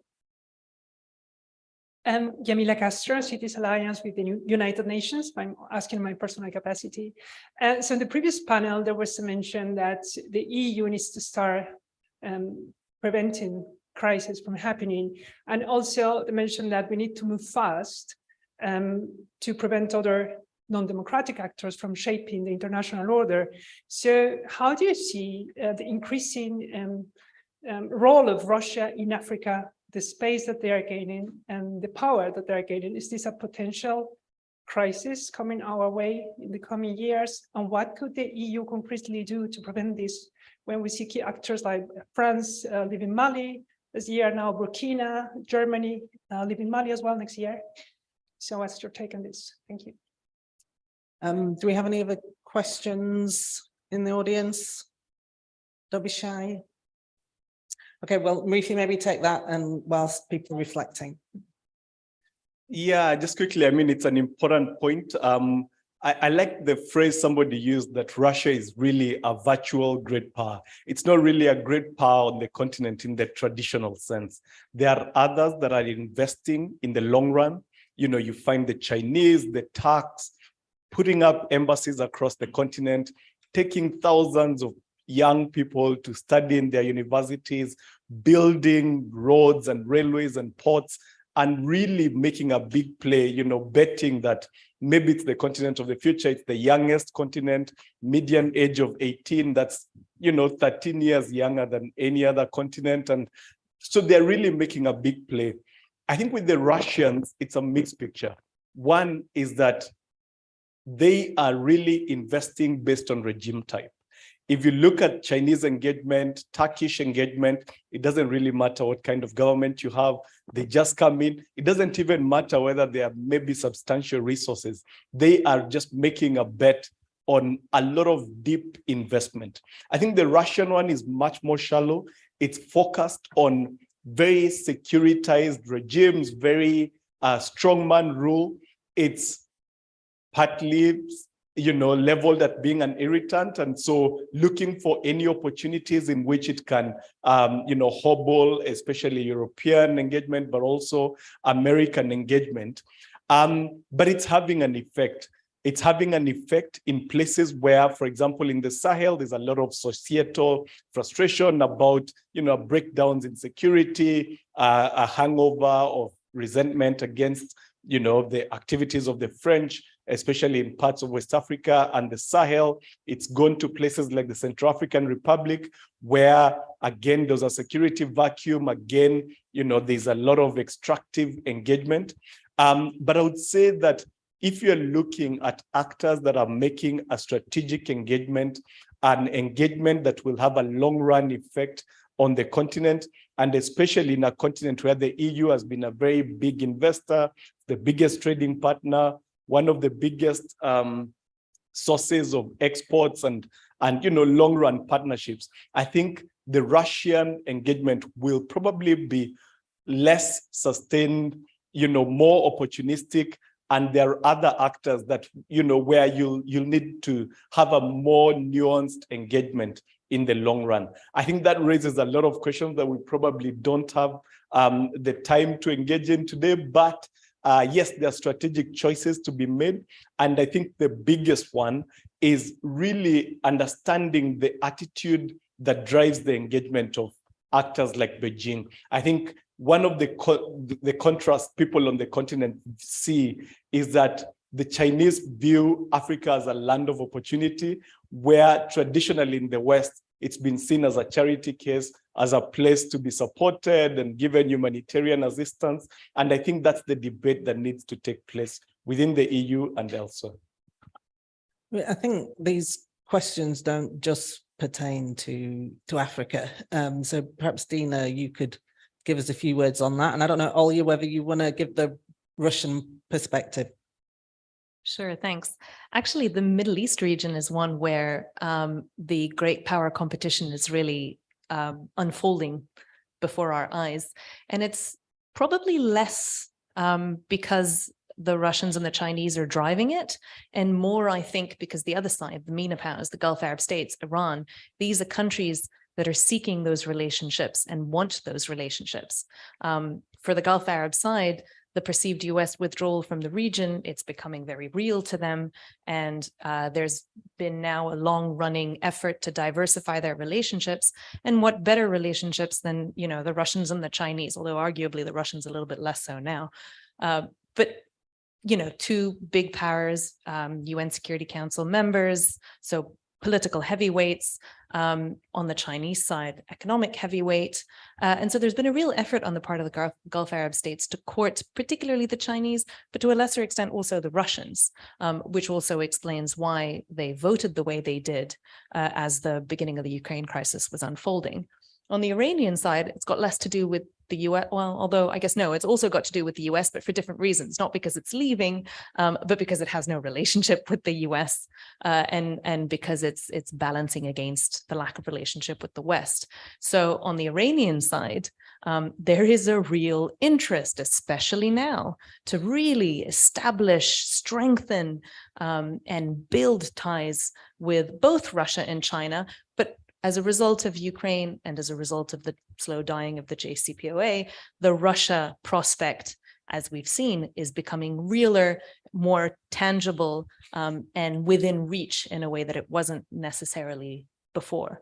So I think in the MENA region, you have a very real prospect that some of the things that hamper American and European policymaking in the region is leading countries in the region to seek alternative, not necessarily just security providers, but partners across the board, and it's working.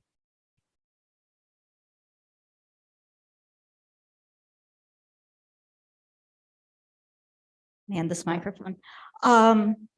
So if you think about Russian foreign policy and the way that the directions it was going before Moscow decided to launch a full-scale invasion of Ukraine last year, you saw a foreign policy that continued to be filtered largely through the lens of Europe and Russia's fellow former post-Soviet successful fellows to the Soviet Union.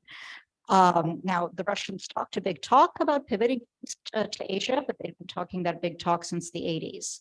The Russians were making inroads in the Middle East for the reasons that Dina described, that there was kind of an interest in balancing with a, it's kind of all crackling, an interest in balancing with less US. Where are we looking to? What are our options? I think what's going to be interesting going forward is seeing how much attractive power Russia really has, not just because it's against everything good and for everything bad, as obviously not everyone agrees on that front, but also just because it has proven itself not to be as capable, and its weapons not as capable, and its foreign policy decision-making not as capable as it had been thought to be. So is this a partner you want? If all you're looking for is somebody to make the Americans jealous and maybe come back and you can talk them into doing it, maybe it's enough. If you're looking for something with more staying power, maybe it's not. If you're looking to buy weapons, Are these the weapons you want to buy? So I think it'll be really interesting to see how this unfolds. I think Russia does have certain attractions, but it also has tremendous limits. And I think we also have to fact that in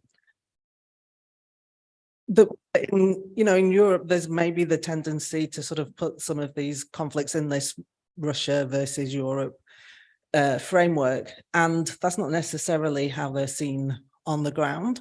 It's a kind of it's a balance of interests. The Burkina, Mali have interests and they're balancing them. So I think we have to guard against this tendency to see Russia's engagement and turn it into this sort of competition and make it an us or them choice, because Europe might not be happy with the choice that some of the countries make. Charlene, I think you had a question. Thank you. Hi, I'm Charlene Burton. I'm Director with Search for Common Ground. I have two questions. One that could apply to everyone, but maybe for you, Maurizio. I was curious to hear Comfort speak about the EU as a neutral actor. And so that's the question is, was the support to Ukraine and the stance that the EU has taken in this war. I'm curious to see whether really the EU is perceived as a neutral actor. And one very concrete example is flying the flag of Ukraine on the embassies of the EU, but also EU member states. And we've seen several of these flags here. So how is it perceived as you see it? On the one hand, I think it can be seen as supporting a rule-based order. On the other hand, we're seeing that it's been pictured by, for instance, by Russia as an example of double standards. Why are you supporting Ukraine refugees when you haven't supported Syrian refugees the same way? So I'd like to hear your views on whether really the EU is perceived as neutral or not in the countries you covered, and what that means for EU stance in playing the role as, as supporting of lasting peace in Africa. And then the other maybe is for you, Olga. It's really a question to Crisis Group as a member of the peace building community. I'm really curious to see what the stance that Crisis Group has taken in this conflict, what that has meant for you and your team working in the region that you cover. Have you, how does that play out on how you've received in the countries that you covered? Thank you. Thanks. Before we answer that, I just want to check that there isn't another question from the floor. No, Maurizio, do you want to go first? Okay. This side of the yeah. No, I mean, it's a really important question, and I would say it's a very mixed picture on all sides. I've without naming names, I've engaged also with people from embassies of small European countries that have been very, very instrumental in peacemaking on the continent. And they've been expressing the dilemma that, look, we are standing by our values on Ukraine, but obviously our strength in peacemaking and diplomacy in many parts of has been that we are not really perceived as a big power. We are not really perceived, especially as acolytes of the Americans. So it's very tough. And of course, among elites on the continent, there is a perception that now, there's no daylight between the US position and the European position. And as you know, the EU often is seen as a less threatening, less aggressive, less interest-driven actor in many parts of the world, and therefore one that can be pragmatic in the way that Dina described. So it's a very difficult picture. I would say just two things. One is that we should not overstate it. Going from Elisa's point, if you ask people on the streets in many countries on the continent, what do you think about the war in Ukraine? They'll say, oh, it's causing terrible hardship in our country. They won't say they're pro-Russian. They'll mainly blame their own leaders for the way they failed to respond to the huge economic challenges that have flown from it. So I think it's possible to overstate it.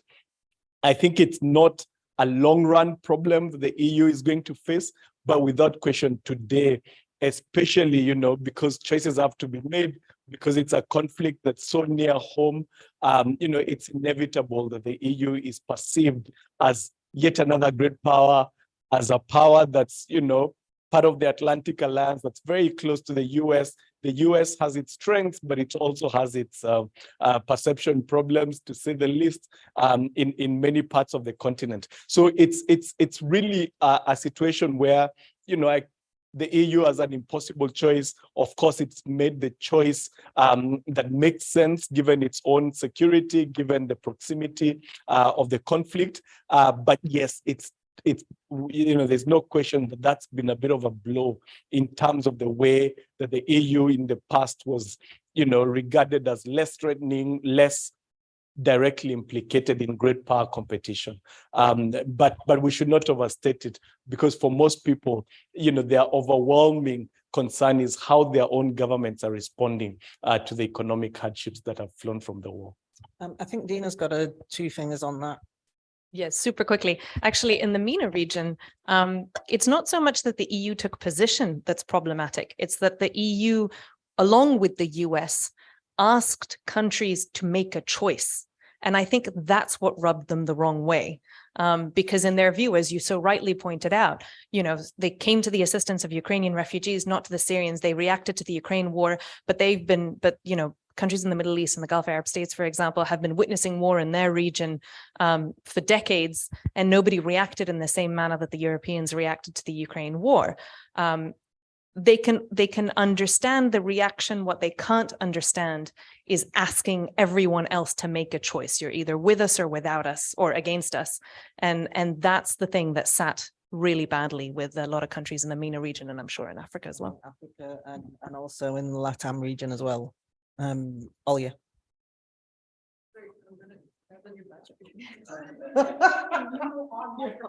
You are cursed on that side of the room. So the EU is not a neutral actor on Ukraine. The war in Ukraine since 2014, and now the escalated war in Ukraine since last year, is a direct threat to European security. Why on earth, how can you be neutral when the war threatens you? It's impossible. And I agree with my colleagues. I don't think anyone really expects the EU as an institution to be neutral.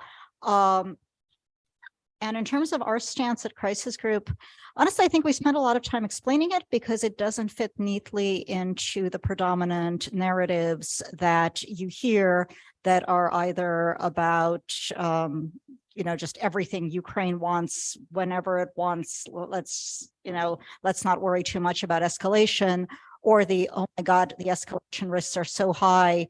It's better that this war stop, even if the Ukrainians are defending themselves, and a Russian victory would be bad for Europe. So by actually trying to, I don't trying to say this in a way that doesn't insult anybody, but I think we spend a lot of time explaining the logic behind our positions, which luckily for us is well thought through. Within the organization, it is the product of a lot of discussion and debate, both within my program and with my colleagues in other programs. We've tried to integrate perspectives from the rest of the world in the way that we look at this. We have tried to integrate the accusations of hypocrisy. We are honest to the extent we are able. I mean, everybody comes to these things with a bias, but I'm very proud of us for having said from the start that this is the greatest violation of sovereignty since the US invasion of Iraq. It's true. It's not said enough. It doesn't make it okay for Russia to invade Ukraine. It was also not okay for the US to invade Iraq.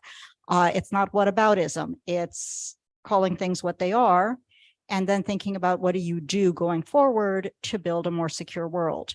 And, you know, we're in the peace building community, but we're not in the peace at any cost community, particularly when peace now is going to lead to more war later. Thanks. And I think, you know, Comfort went in her remarks was talking about how much of a struggle it has been for us as a organization to champion, in a way, you know, the sending of arms to Ukraine. But as all you said, you know, it's trying to it's the lesser of two evils, I think. It's well, but it, you know, it's not a straightforward calculation, and it's not one that we found easy. Yes, please, Lavinia.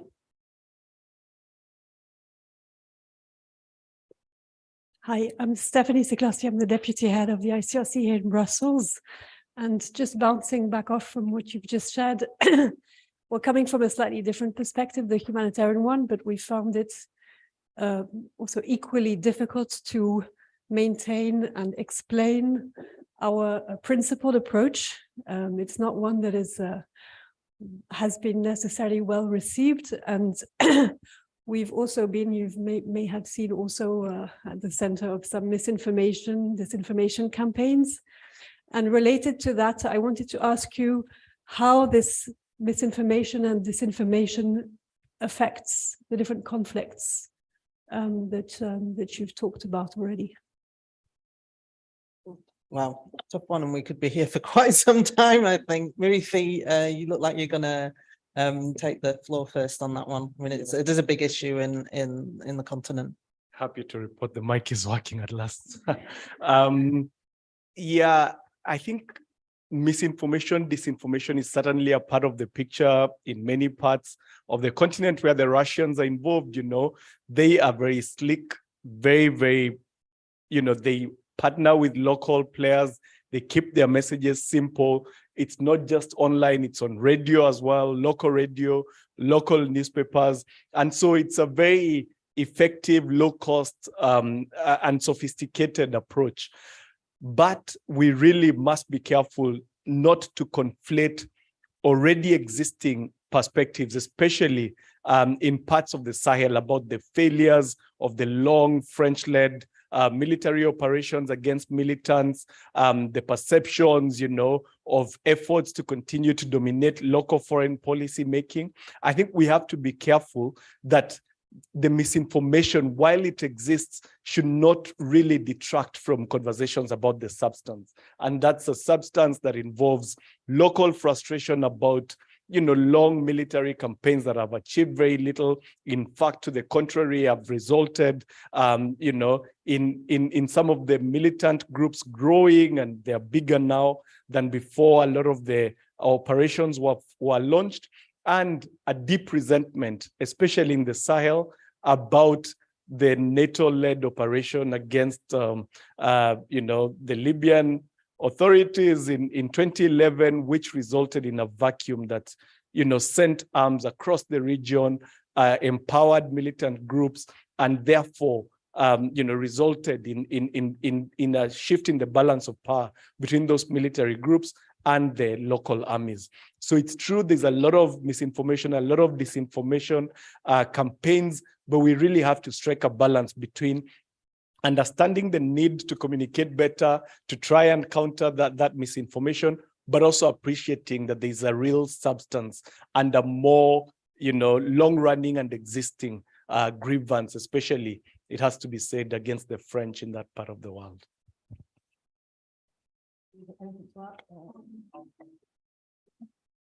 I actually think the evolution of humanitarian approaches in the face of Ukraine is really interesting, because this is something I used to write about in other iterations of myself.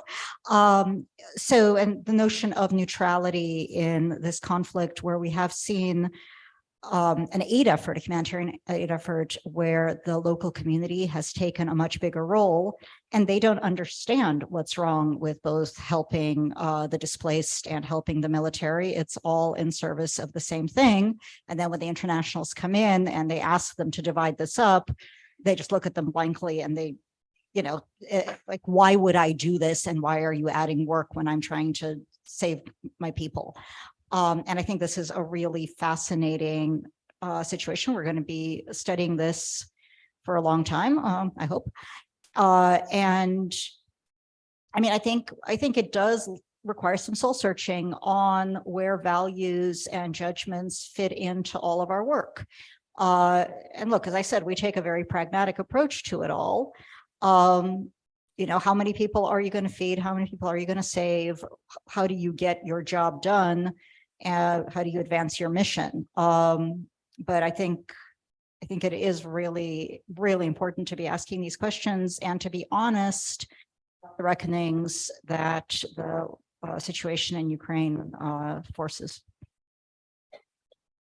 Thanks.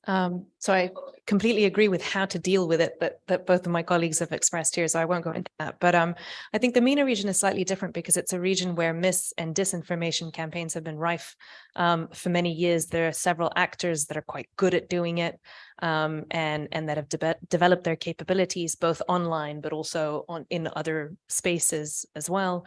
So it's a region that's used to being targeted. And then arguably, the Russians haven't had to do as much in the MENA region because they already had a somewhat sympathetic audience because these countries were so outraged by this idea that they were being asked to choose sides, and because of the parallels they were drawing with the conflicts in their region and how nobody cared at the time. So in the MENA region, I think it's been somewhat less affected. But the way to deal with it, as they've both outlined, I mean, it remains the same. The problem is it distracts us from the real problems. It distracts us from the real grievances that actors on the ground have, and it distracts different groups on the ground when they're dealing with each other amongst themselves from these real grievances as well. I think we've got one further question. I think it's the last one we've got time for.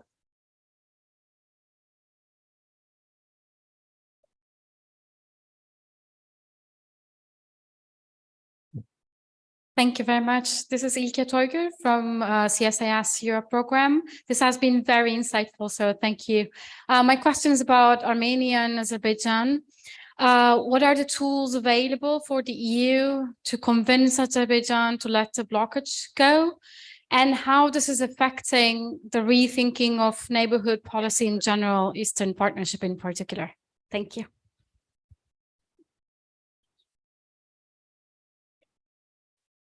Thank you, and thank you for not forgetting the South Caucasus.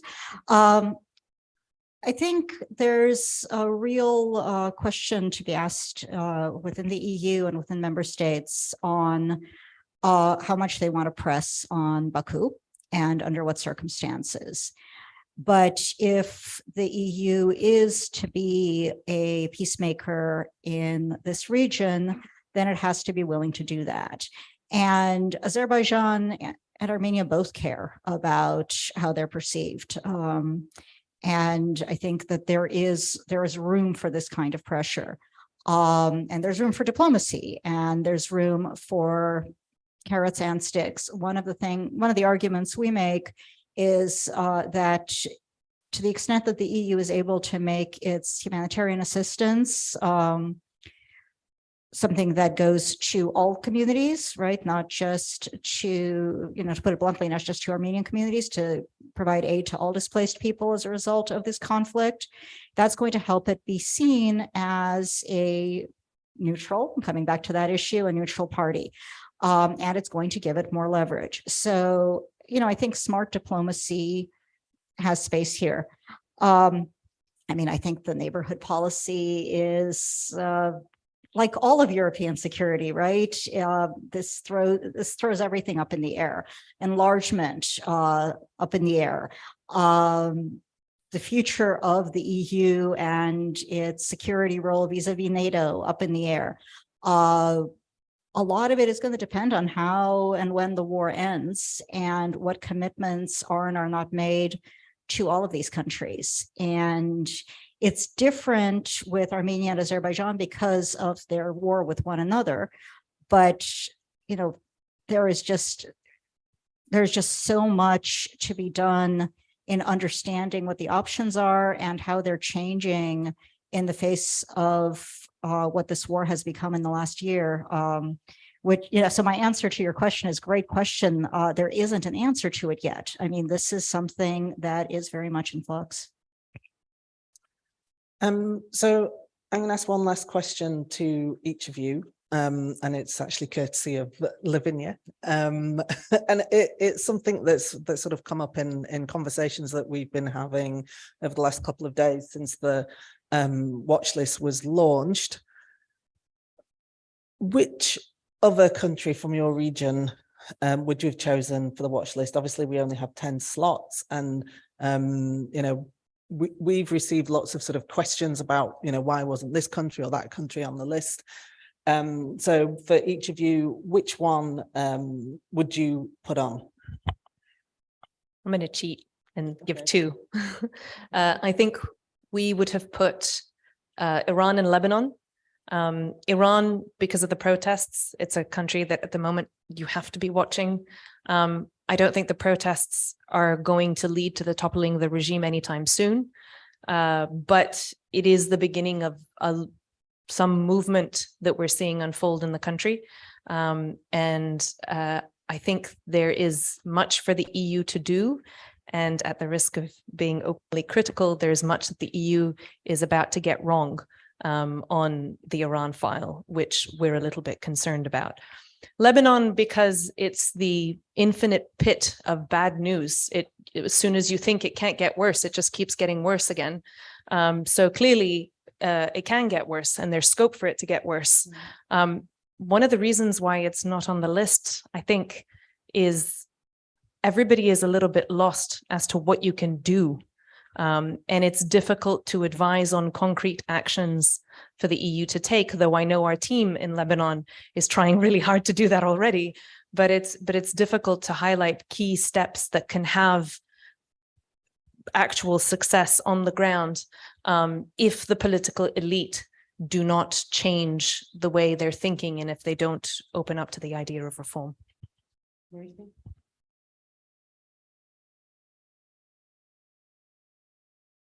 Yeah, I think it would have been a close run thing between the Sahel and the DRC.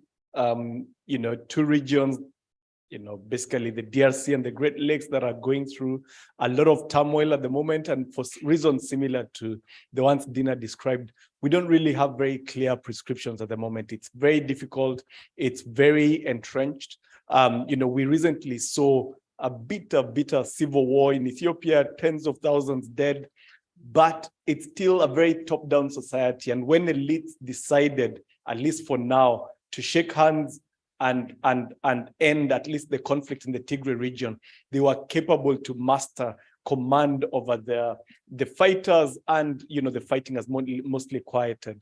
I think the tragedy in the DRC and the Sahel is that the conflict has now gone on so long that it's acquired its own logic, that the rebel groups are so splintered that you probably can't just bring people into a room and expect to have an agreement. I think we still advocate very intense talks, very focused talks, maybe even localized ceasefires, but we don't really see a path to resolution. But yes, the Sahel and the DRC would be candidates and might be candidates for the next one.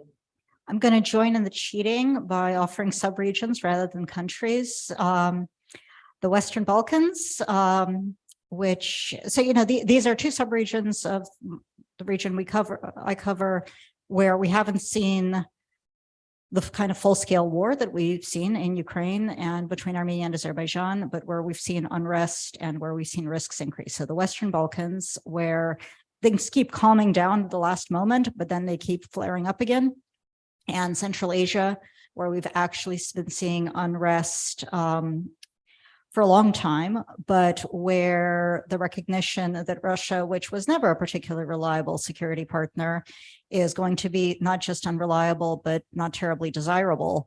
You know, it might have a calming effect, and it might have a deleterious effect. And I really think that we don't pay, I spend most of my career telling people they don't pay enough attention to Central Asia. So here I go again.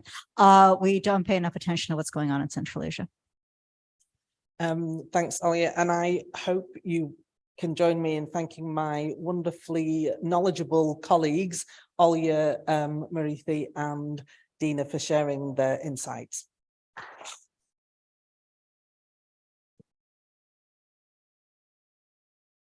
Yeah, and the good news is we can now move on to the reception, which I believe is taking place here. So enjoy.